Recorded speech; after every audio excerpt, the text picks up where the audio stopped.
Hey guys, it's Kayla. Welcome back to my channel.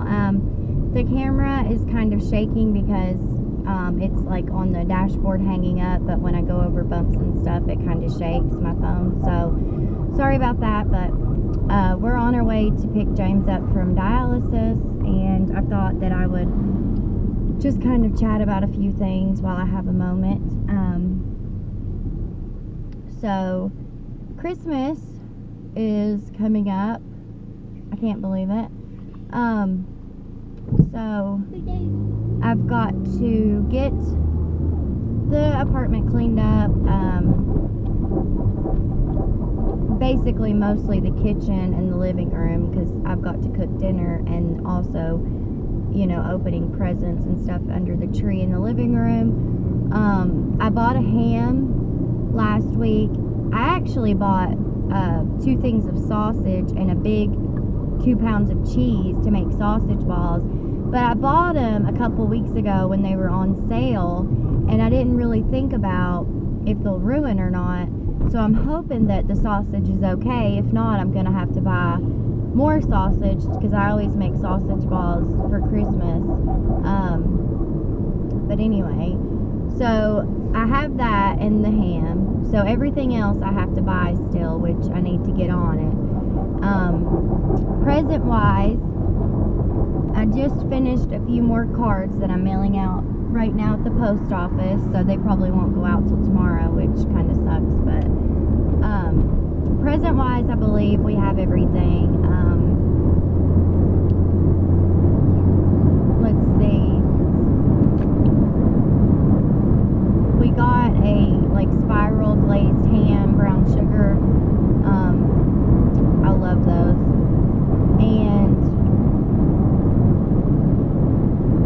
like I said in the video that I was doing the Christmas cards, my family is up north right now, and they won't be back to visit or to come down here until like January, the first week of January. So my mom had already like sent cards and stuff for the kids, and when they were here last month, gave us some stuff for Christmas, but I won't get to spend time with them on Christmas.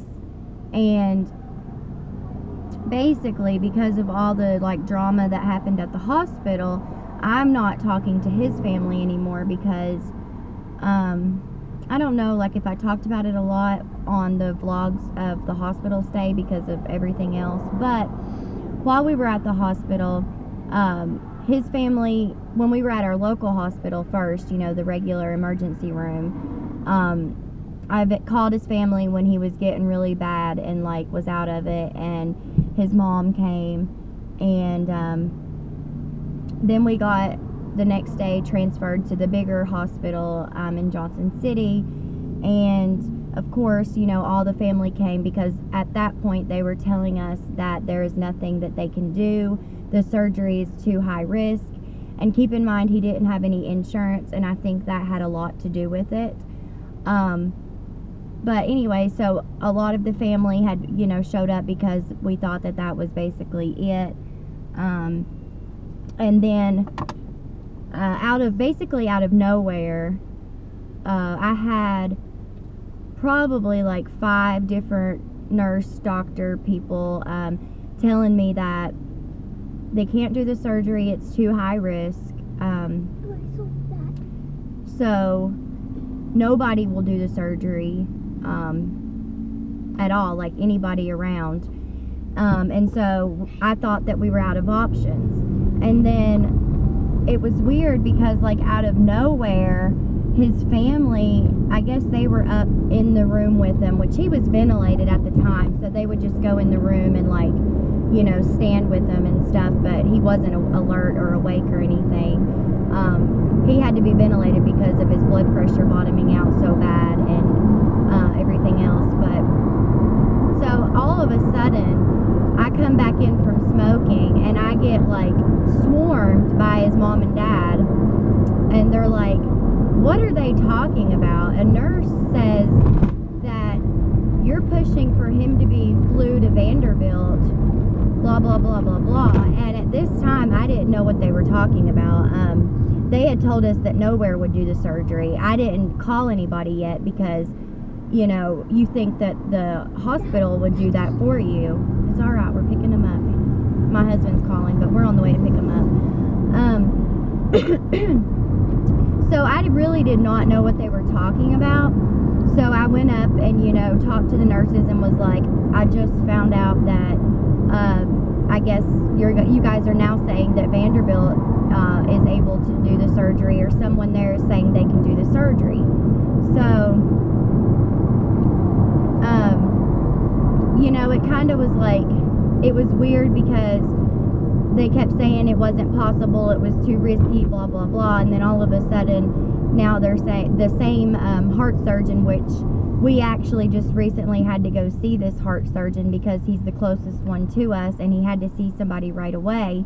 And I've said before, like on my Facebook and stuff, that I've had mixed feelings about seeing him because he's the one that said they couldn't do it, but then he also, at the last minute, was the one that, I don't know if he himself contacted Vanderbilt and talked to Dr. Danner or what exactly happened, but it did become possible, and he's the one that told me, yes, this surgeon says that he most likely can do it.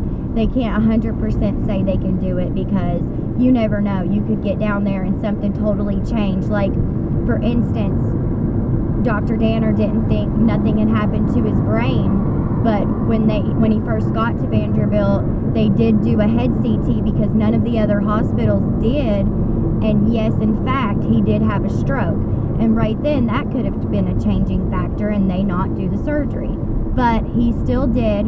He said he's young, you know, his brain can heal. And this is why, before he woke up, we didn't know what exactly was going to be affected and why it was so scary, because I myself seen the CAT scan and seen all the little spots where the, you know, stroke, whatever, occurred.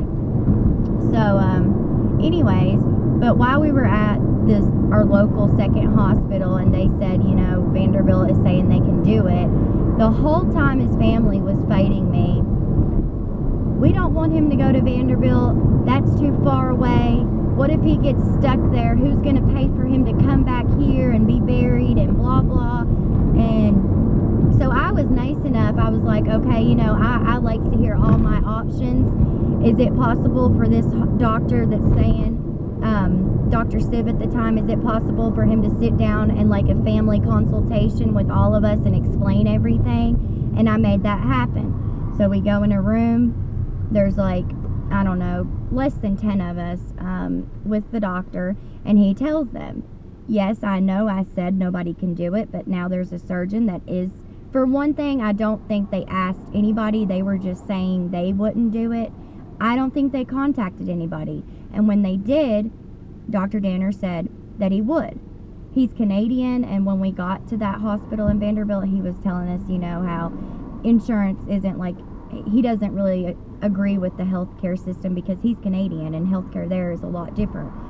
So he really was like my saving grace, because if it wasn't for him saying that he would do the surgery, our hospitals would have let him literally die and we wouldn't have him here at all. But that's another story. But anyway, so they're all fighting me, and even the doctor that was explaining it to him, when they all stormed out, even he was like, I don't understand what the factor is. It sounds to me it's all about distance.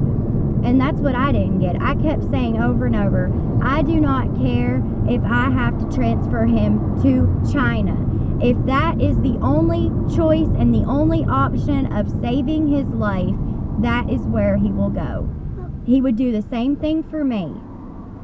And I mean, I just don't understand it. But anyways, because I see it, he's fine. We're on the way to get him. Because of all this, because they fought me, and now they feel guilty about they would have let him die and all that.